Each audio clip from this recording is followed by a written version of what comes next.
Amigos de Ricardo TV, ¿qué tal? ¿Cómo están? Bienvenidos a Leyendas Duranguenses. Qué bueno que están dándose una vuelta por este canal.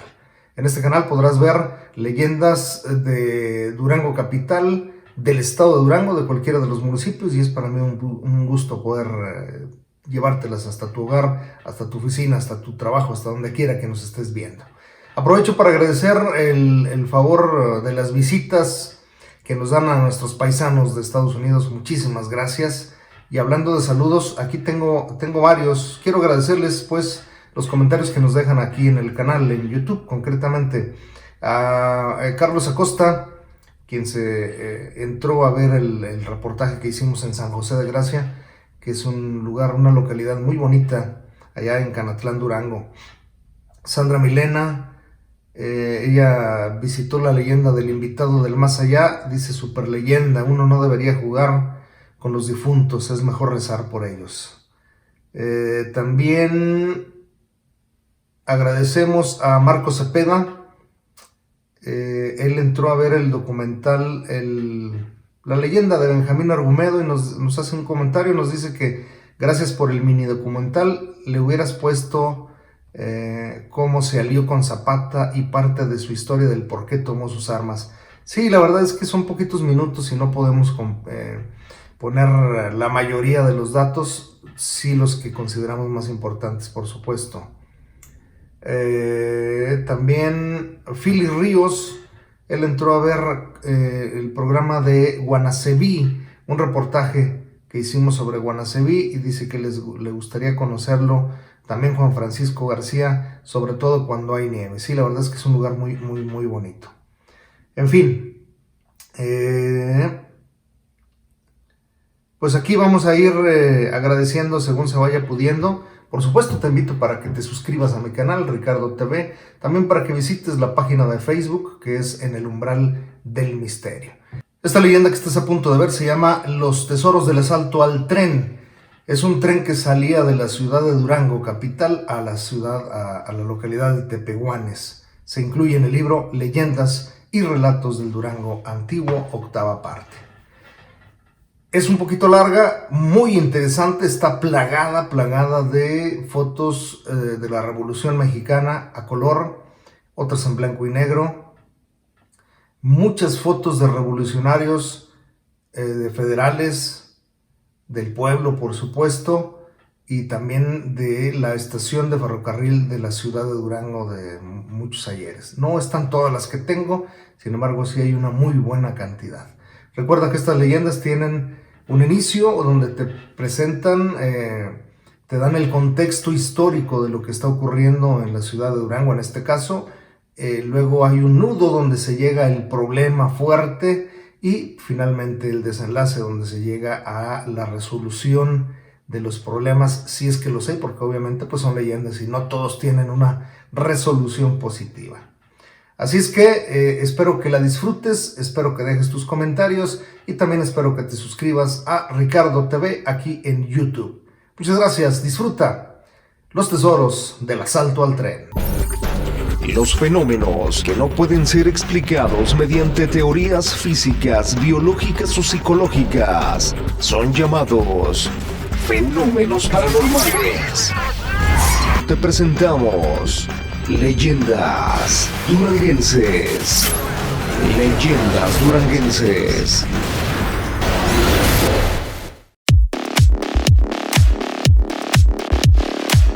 El tren de ferrocarriles en cualquier parte del mundo es como los barcos que navegan en alta mar, transportando en sus bodegas verdaderos tesoros de valiosas mercancías, así como dinero en efectivo unas veces y otras grandes cantidades de barras de plata y de oro, que cuando son asaltados por los bandidos que descarrilan al tren o por los piratas que asaltan al barco, esos tesoros se pierden porque caen en manos de los asaltantes que a eso se dedican, y otras veces en los bandidos que asaltan al tren, como es el caso que nos ocupa y al cual se refiere esta leyenda.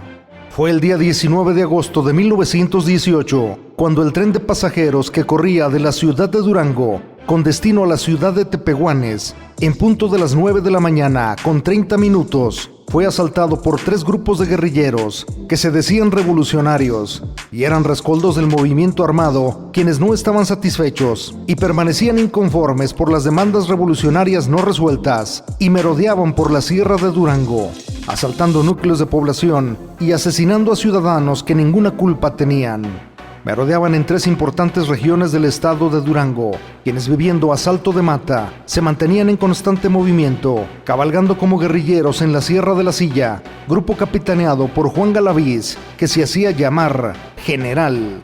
Otros merodeaban en la Sierra de la Magdalena y se extendían hasta Chupaderos, cercanos a la capital del estado, y eran jefaturados por Juan Galindo y otros más, capitaneados por Gregorio Carreón. Merodeaban por la Sierra de la Michilía, extendiendo sus fechorías hasta San José de la Parrilla y puntos circunvecinos. Aún tan dispersos, se coordinaban entre sí a base de correos verbales, recorriendo grandes distancias de día y de noche en sus cabalgaduras, para dar golpes de sorpresa que dejaban siempre perplejos a los cuerpos de policía del gobierno y al ejército mexicano. Tal fue el caso que aquí se narra que lograron dar un golpe maestro y en menos de 2 horas asaltaron al tren de Tepehuanes en el rancho de San Antonio del municipio de Durango, que se encuentra a 27 kilómetros de la ciudad capital sobre la vía férrea del mencionado tren. Fue un verdadero asalto bien planeado, que demostró la eficiencia del cuerpo de espionaje de los asaltantes, porque el tren, custodiado por 100 soldados del Ejército Federal, transportaba más de 100,000 pesos en efectivo, 30 barras de oro y otras 30 barras de plata con destino a los minerales del promontorio en Guanaceví, Topia, San Julián, San Bernabé y otros. El asalto fue dirigido por un verdadero estratega, que no les permitió a los soldados hacer frente de defensa y se rindieron en las primeras de cambio. Se dijo que el asalto fue planeado y dirigido por Juan Galaviz, quien con maestría ejemplar aprovechó maravillosamente todos los accidentes y elementos del terreno que les permitieron a los revolucionarios un asalto sorpresa que inmovilizó al convoy ferroviario en un tramo de 1,5 kilómetros, en el cual en una acción relámpago que duró 15 minutos, tumbaron a tierra la locomotora del convoy al encontrar que el puente ferroviario, denominado Puente de Chihuahua, estaba destruido por el fuego y en la parte trasera del convoy, que había pasado por una alcantarilla, 2 rieles de la vía habían sido retirados en 2 minutos, circunstancia que dejó al tren paralizado. Los 100 soldados rendidos y los 200 pasajeros que ocupaban el convoy indefensos, muertos y heridos a merced del asesinato, el abuso y el pillaje. El rancho de San Antonio era una antigua hacienda agrícola que servía como estancia de diligencias, donde descansaban por corto tiempo los viajeros de la diligencia que corrían de la ciudad de Durango al mineral de Guanaceví y puntos intermedios. El rancho de Gárate, que se ubica a 300 metros al este, frente a San Antonio, era un rancho criadero de ganado vacuno que databa de la época colonial, porque había sido pueblo de indios, después propiedad de un español de apellido Gárate. A uno y otro rancho los unía un cerco de piedra que corría de San Antonio a Gárate y se había interrumpido por el paso de la vía, pero a uno y a otro lado seguía el antiguo cercado, el cual sirvió maravillosamente como fortín para los asaltantes, que se ocultaron en el cerco y dispararon sus armas contra el convoy ferroviario. Estuvo a distancia de tiro de fusil y después, cuando el tren ya había pasado, los asaltantes en violenta maniobra se ubicaron al otro lado del cerco y dispararon sus armas a su antojo con sus rifles, en especial carabinas 30-30, haciendo más de 20 disparos por soldado, mismos que acabaron con la escolta. El personal operador del convoy, maquinista, fogonero, garroteros, conductor y pasajeros, en su mayoría, fueron asesinados por sorpresa y sin defensa alguna. Con la destrucción del puente, la locomotora se descarriló y quedó tendida en el suelo. Lo mismo sucedió en 2 furgones de carga y uno de los vagones con pasaje. Todas las mujeres que viajaban en el convoy fueron obligadas a formarse en una sola fila, desnudas totalmente. De las 22 mujeres, 7 se encontraban gravemente heridas con proyectil y ahí se les obligó a acostarse en el piso para ser violadas por los asaltantes, porque ellos decían que tenían sus impulsos sexuales reprimidos hacía más de 3 meses. Una mujer se negó a obedecer las órdenes de los fascinerosos porque demostraba ser persona respetable y de mucho carácter. Con lujo de crueldad y desenfrenada lujuria, fue violada en público, aún encontrándose herida, primero por los jefes y después por la plebe, hasta quedar muerta. Una muchacha que aparentaba 20 años de edad, antes de ser violada, se degolló con un cuchillo y aún sangrando y agonizante, la violaron en repetidas ocasiones. Otra muchacha que mostraba 22 años de edad, blanca, de ojos verdes y buen cuerpo, le gustó a uno de los jefes, Goyo Carrión, y la apartó para llevársela a su guarida. De esa manera logró salvar la vida, y el destino de esta joven jamás se conoció. A los hombres, algunos esposos de las mujeres que violaban, también se les desnudó. Su ropa se las repartieron los asaltantes, los amarraron de pies y manos, y desnudos se les obligó a presenciar aquella dantesca exhibición. Un carro tanque del ferrocarril transportaba petróleo diáfano para alumbrado. Se le abrió la llave para derramar el líquido en el suelo, y cuando el charco era abundante se le prendió fuego, provocando imponente incendio que hizo estallar el tanque que contenía dicho líquido. Otro carro cerrado transportaba cajas de botellas de diferentes vinos y licores, que al descubrirlas los asaltantes, se pusieron a consumir licor de cada botella que abrían. La tragaban como bestias, hasta vaciarla en unos cuantos minutos. La embriaguez era instantánea, y el campo se veía impresionantemente horrendo. Muertos y heridos por todas partes, borrachos embrutecidos, seres humanos violados y mancillados, lloraban y se tragaban su coraje. El espectáculo era horrendo, impresionante y ejemplo de la ignorancia, la sinrazón y brutalidad animal del ser humano. No había mirones, nadie se arrimaba porque quien lo hacía era acribillado a tiros.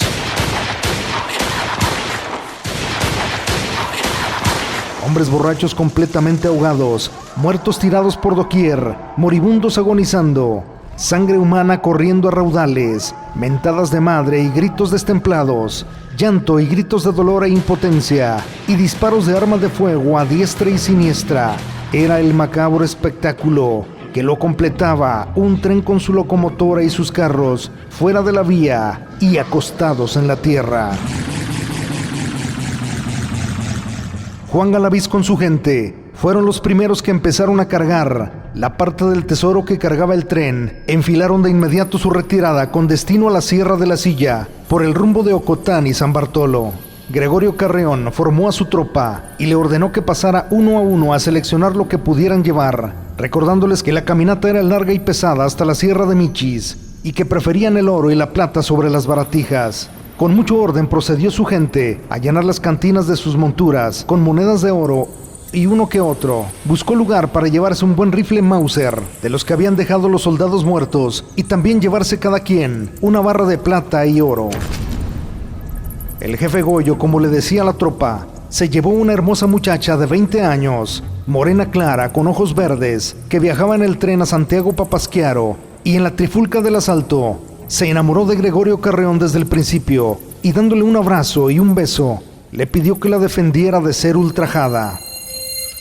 Los lugareños, vecinos de los ranchos de La Joya, El Carmen, la estación de Carpintero, Gárate, San Antonio y Coyotes, que deambulaban por los lugares cercanos a donde debía realizarse el asalto, y naturalmente, al ver los preparativos del mismo, podían denunciarlo por algún medio para evitar que el tren fuera asaltado, y al advertirlos los asaltantes fueron aprehendidos y secuestrados en calidad de detenidos para evitar que llevaran información a la ciudad de Durango o a alguna estación del tren que se ubicaba antes del rancho de San Antonio, lugar donde se realizaría el asalto, lo cual provocaría que los conductores del convoy detuvieran la marcha del ferrocarril, objeto del asalto antes de ser asaltado.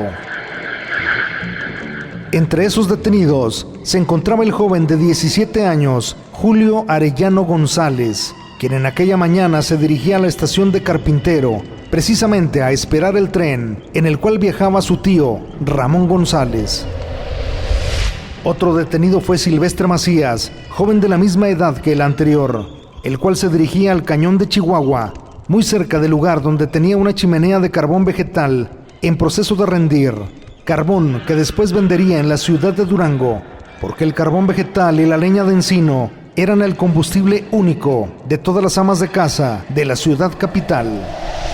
Por verdadera casualidad, pasaban por el lugar y los dos fueron detenidos y confinados en una bodega del rancho de San Antonio, con centinela de vista que los custodiaba.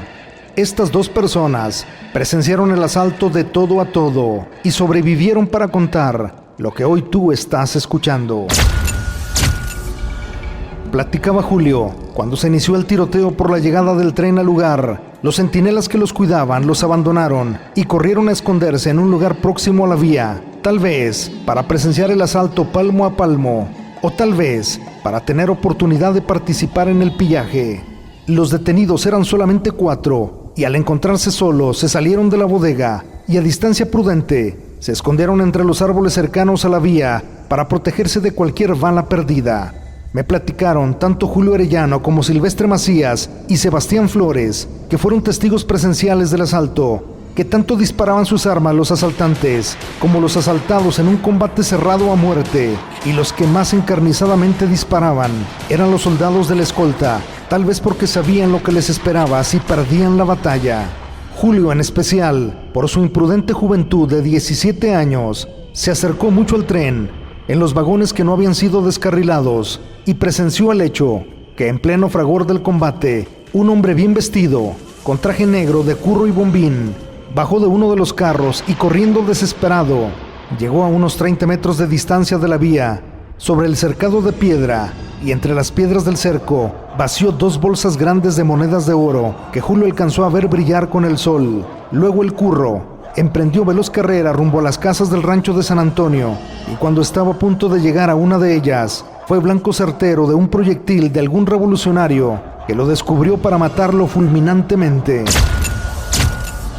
Me platicaba Julio, una hora después de calmados los balazos, me acerqué a verlo y ya había sido despojado de su ropa, que era de color negro y tal vez de paño fino. Su cuerpo era de color blanco azulado por los efectos de la muerte, y nunca supo de quién se trataba. A partir de ese momento yo ya no me retiré del lugar por tratar de sacar las monedas del cercado, y un revolucionario me preguntó que si yo era amigo o familiar del muerto. Le contesté que no, y me tumbó al suelo de un tremendo golpe que me dio con la culata de su rifle.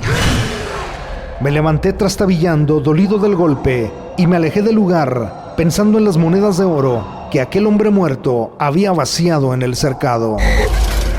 3 días después, volví a revisar el sitio del cercado, donde yo había visto que el curro muerto había vaciado las 2 talegas de monedas de oro. Todo estaba intacto, y así siguió hasta el presente momento. El cercado tantas veces repetido, yo lo he vigilado por más de 30 años, y estoy seguro que ahí están las monedas, porque 20 años después, cuando ya todo había pasado, me propuse un Jueves Santo en la noche sacar las monedas de oro del cercado, y más o menos a las 11 de la noche llegué al lugar. Había luna llena que alumbraba todo el sitio. Me cercioré bien que nadie me viera. Don Patricio López, el entonces dueño del rancho de San Antonio, posiblemente estaba dormido. Nadie me sintió, ni siquiera los perros, y empecé con mucho cuidado a quitar piedra por piedra del cercado sin hacer ruido. De pronto, los perros del rancho empezaron a aullar terroríficamente, como que algo miraban o sentían. Yo llevaba como arma una pistola 38 especial fajada en la cintura, con una carrillera de parque de punta a punta. Mi caballo ensillado lo tenía amarrado de un huizache a prudente distancia. También llevaba en la mano un crucifijo grande de plata que aún conservo, y en ese momento no lo aflojaba. Lo apretaba fuertemente con mi mano porque sentía miedo, mucho miedo, y temblaba mi cuerpo de todo a todo, y sentía frío, aunque era el mes de abril, cuando ya no hace frío. Sin embargo, me vestí de valor. Iba yo solo, dispuesto a sacar aquellas monedas de oro del cercado del rancho de San Antonio. Recé en silencio 3 credos, 3 Padres Nuestros y la Magnífica, y sin soltar el crucifijo, empecé a quitar las piedras del cercado sin hacer ruido, una a una. Había quitado unas 5 piedras, colocándolas en la parte baja del cercado, y cuando me enderecé, después de haber dejado en el suelo la 6ª piedra, me encontré cara a cara con el curro, dueño del tesoro, que me dijo: ¿Qué buscas? Lo tenía a medio metro de distancia de mi cuerpo y me miraba fijamente a los ojos. No supe de mí. Como fulminado por un rayo, caí desmayado y me quedé profundamente dormido hasta las 7 de la mañana del siguiente día. Cuando desperté atolondrado porque me daba el sol en la cara, el crucifijo de plata estaba tirado a un lado de mí, todavía en mi mano, como cuidándome. Me levanté, coloqué las piedras que yo había colocado del cercado y me regresé a mi casa, que se encontraba en ese tiempo en la estación de Carpintero, donde yo era peón de la vía en el ferrocarril Durango-Tepehuanes. Mientras los contingentes revolucionarios de Galaviz y Carreón cargaron la parte del botín que les tocó y huyeron del lugar, conscientes de que en breve tiempo llegaría el ejército federal a dar fe de lo sucedido y perseguir a los asaltantes, la gente de Galindo, que eran más o menos 5 hombres, continuaron tomando, emborrachándose y embrutecidos por el alcohol, ni huyeron del lugar, ni se repartieron del botín, y se mataron unos a otros peleándose por el tesoro. Más o menos 18 o 20 soldados de Galindo los encontraron los soldados federales dormidos y borrachos, y ahí mismo los mataron a balazos sin despertarlos.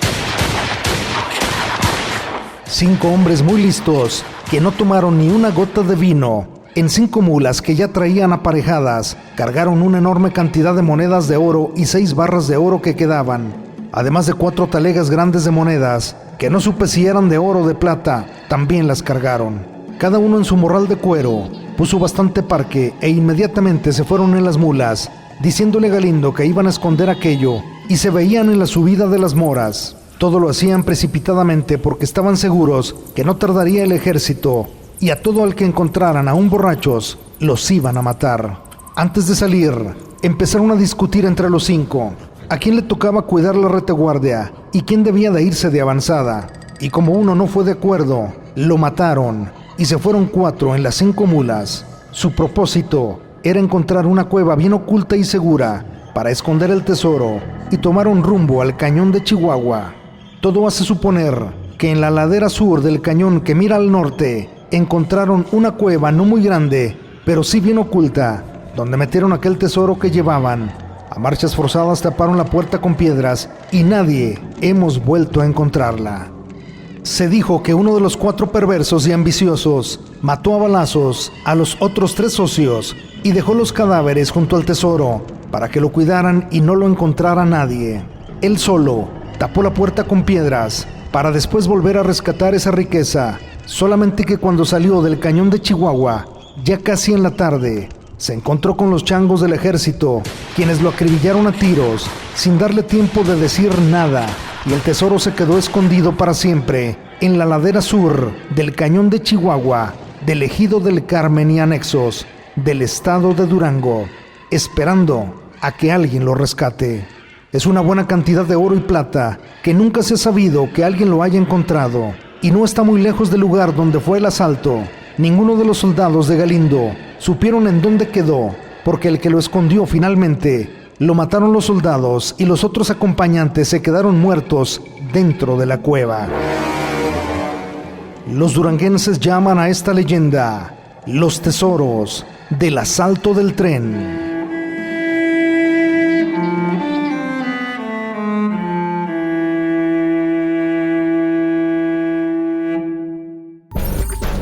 Los fenómenos que no pueden ser explicados mediante teorías físicas, biológicas o psicológicas son llamados fenómenos paranormales. Te presentamos Leyendas Duranguenses. Leyendas Duranguenses.